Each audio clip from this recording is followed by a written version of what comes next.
80% লোক চায় যে যতদিন খুশি এই সরকার থাকবে, তারা একেবারেই পরিবর্তন করে দেবে, সমস্ত সংস্কার তারাই করে দেবে। তাহলে জনগণের তো দরকার নেই, নতুন করে লিখতে হবে নাকি একেবারেই বাতিল করে দিয়ে নতুন সংবিধান আনতে হবে, সেটা সেই পার্লামেন্টই সিদ্ধান্ত নেবে বলে আমরা বিশ্বাস করি। যারা দায়িত্ব পেয়েছেন, এই সরকার যাদেরকে দায়িত্ব দিয়েছেন, তাদের মধ্যেই অনেকে যখন বলেন যে নতুন দল তৈরি করতে হবে, তখন বিস্মিত না হয়ে পারা যায় না এই এখতিয়ার ওনাকে কে দিয়েছে। যে কোনো সংস্কার, যে কোনো পরিবর্তন, এটা জনগণের অংশগ্রহণ ছাড়া সম্ভব হওয়া উচিত নয়। তো ইতিমধ্যেই সরকারের পতন হয়েছে, পার্লামেন্ট ভেঙে দেওয়া হয়েছে এবং একটি ইন্টারিম গভর্নমেন্ট, অন্তর্বর্তীকালীন সরকার, তারা দায়িত্ব নিয়েছেন এই রাষ্ট্রকে আপাতত পরিচালনা করবার এবং নির্বাচনের ব্যবস্থা করবার। মৌলিক যে পরিবর্তন আনা হবে, সেই পরিবর্তনগুলো বা অ্যামেন্ডমেন্ট যেটাই বলি না আমরা, সেটা কখনোই জনগণের মতামত ছাড়া সম্ভব নয় এবং তার জন্য একমাত্র জায়গা হচ্ছে পার্লামেন্ট। এই নির্বাচন করার জন্য, একে নিরপেক্ষ করার জন্য, জনগণের কাছে গ্রহণযোগ্য হবার জন্য, অবাধ করার জন্য, সমস্ত জনগণের অংশগ্রহণের মধ্য দিয়ে যেন একটা নির্বাচনটা হয়, তার জন্য সত্যিকার অর্থেই একটি নিরপেক্ষ সরকার অধীনে নির্বাচনটা হতে হবে। এবং সেই নির্বাচনের পরেই যারা নির্বাচিত হবেন তারা সিদ্ধান্ত নেবেন যে কোন পরিবর্তনগুলো দরকার।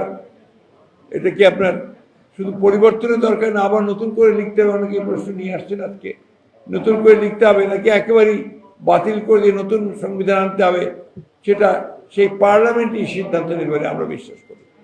এবং সেই জন্যই আমরা বারবার করে যে কথাটা বলেছি যে আওয়ামী লীগ, ফ্যাসিস্ট হাসিনার সরকার, তারা দীর্ঘ 15-16 বছর ধরে এই দেশের রাজনীতি এবং অর্থনীতির যে ক্ষতি করেছে, সেটা বহু গভীরে চলে গিয়েছে।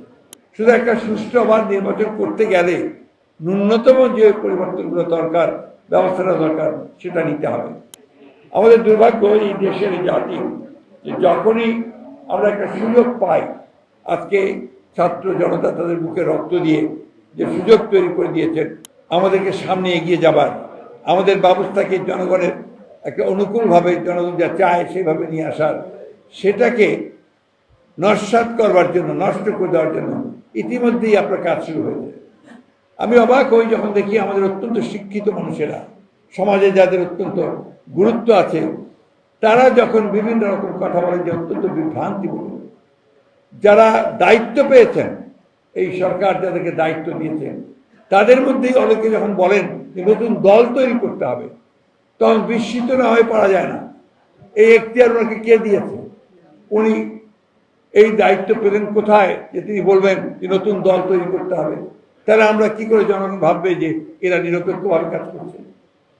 দ্বিতীয়ত দেখবেন, বেশ কিছু সংগঠন, বেশ কিছু গোষ্ঠী, তারা ইতিমধ্যে কাজ শুরু করেছেন যে এই অন্তর্বর্তীকালীন সরকারকে অনির্দিষ্টকালের জন্য রাখা হবে, তারা একেবারেই পরিবর্তন করে দেবে, সমস্ত সংস্কার তারাই করে দেবে। তাহলে জনগণের তো দরকার নেই, পার্লামেন্টের দরকার নেই। আপনি দেখুন, আজকে আমি পত্রিকার নাম বলছি না, একটি পত্রিকায় দিয়েছে একটা জরিপের বরাত দিয়ে। এই জরিপ কারা করেছে আমি ঠিক বলতে পারবো না, নাম দিয়েছে ব্র্যাক ইনস্টিটিউট। আমি জানি না তারা কিভাবে জরিপটা করেছে।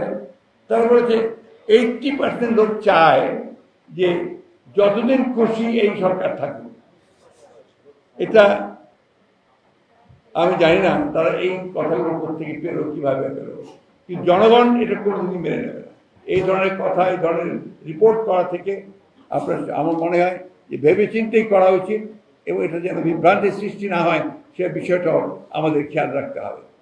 আমি আজকে এই সভা থেকে এই দাবি আবার উত্থাপন করছি, আহ্বান জানাচ্ছি সরকারকে, অবিলম্বে এই মিথ্যা মামলাগুলো, যেগুলো হয়রানিমূলক মামলা করা হয়েছে, গায়েবী মামলা করা হয়েছে, তার সংখ্যা প্রায় 1,45,000 মতো, অবিলম্বে প্রত্যাহার করা হবে।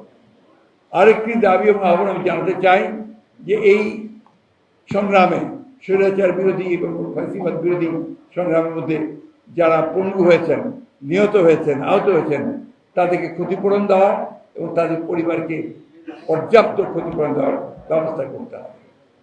যখন শাসক গোষ্ঠী বাংলাদেশের মানুষকে তারা পুরোপুরিভাবে ব্যবহার করতে চেয়েছে, তখনই মানুষ কিন্তু বিদ্রোহ করেছে। সেই বিদ্রোহের ফলে কিন্তু আমরা আজকে এই অবস্থাটা পেয়েছি, যে অবস্থাতে আমাদের একটা নতুন সুযোগ সৃষ্টি হয়েছে।